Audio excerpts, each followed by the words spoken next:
Today we're going to start on the interior of the 55 Chevy Bel Air. We're going to start out with the package tray and the rear seat area to make sure everything fits together properly, everything works together, and it's all ergonomic. One of the easy ways to build the custom parts that you can't just go out and buy is to use an expanded PVC flat stock. It's very easy to work with, easy to cut, easy to sand, and it won't mold or break down like a wood. So let's get started.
We're going to start shaping the foam on the seats. We use different densities of foam for the bolsters, for the lumbar, for the rest of the seats. This is not only to make it look great, but it's also to make it comfortable. So we are going to start by cutting pieces out in the different densities and gluing them back together to make what will be the final seat.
Now that we have our plastic panels fabricated and ready, we are going to wrap them with leather, trim them off, and get them ready to final assemble.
We are working on the door pull for the 1955 Chevy Bel Air, and this is the template for it. It is going to be made out of, partially made out of metal and partially made out of expanded PVC plastic for the shaped parts.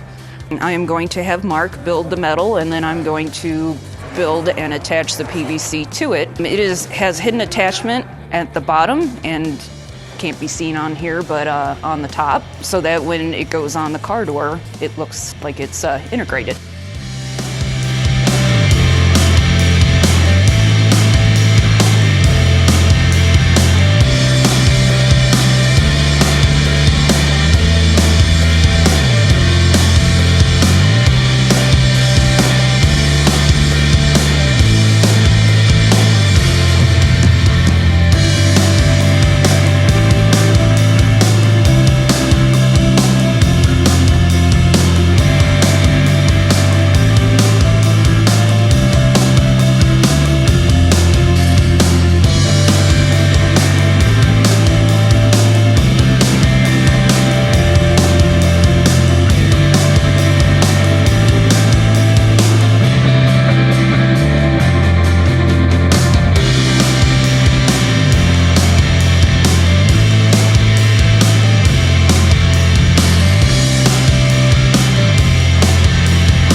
are going to pattern and sew the seats, and we start out by laying our dust cover material on the foam.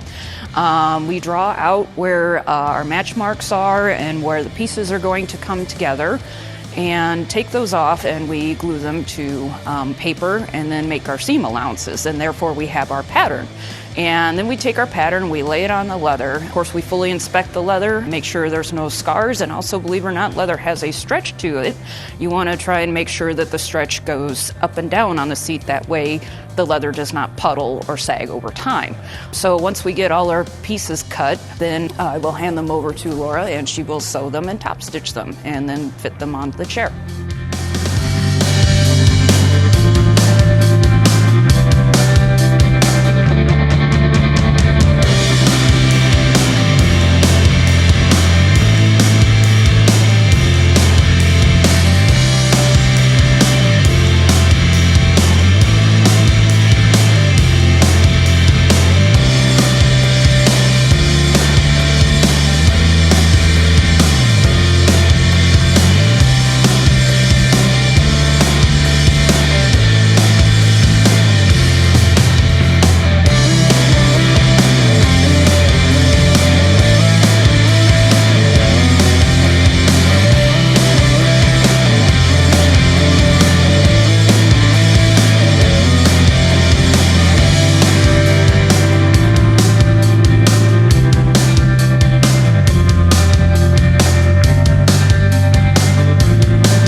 We're going to start finishing up some of the small details, like wrapping the dash and the steering wheel in leather.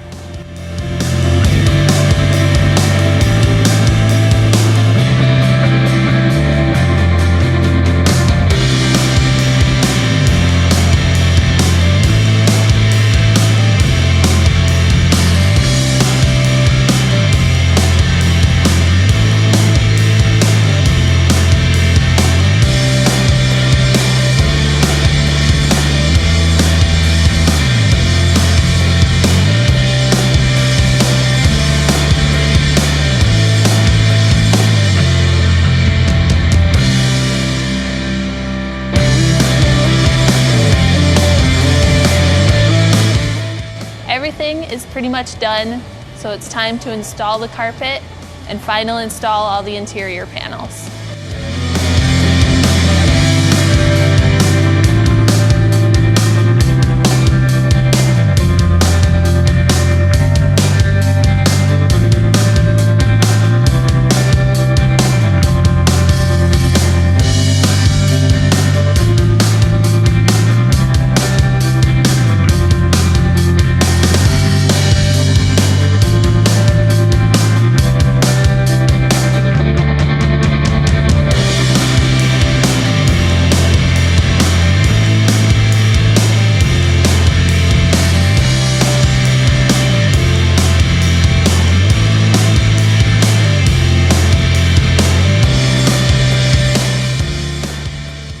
Thanks for coming to our YouTube page. If you like what you see, make sure to subscribe. If you want notifications, click on the bell. If you want to buy some cool merch, click on the info card, or you can click on the link in the bio.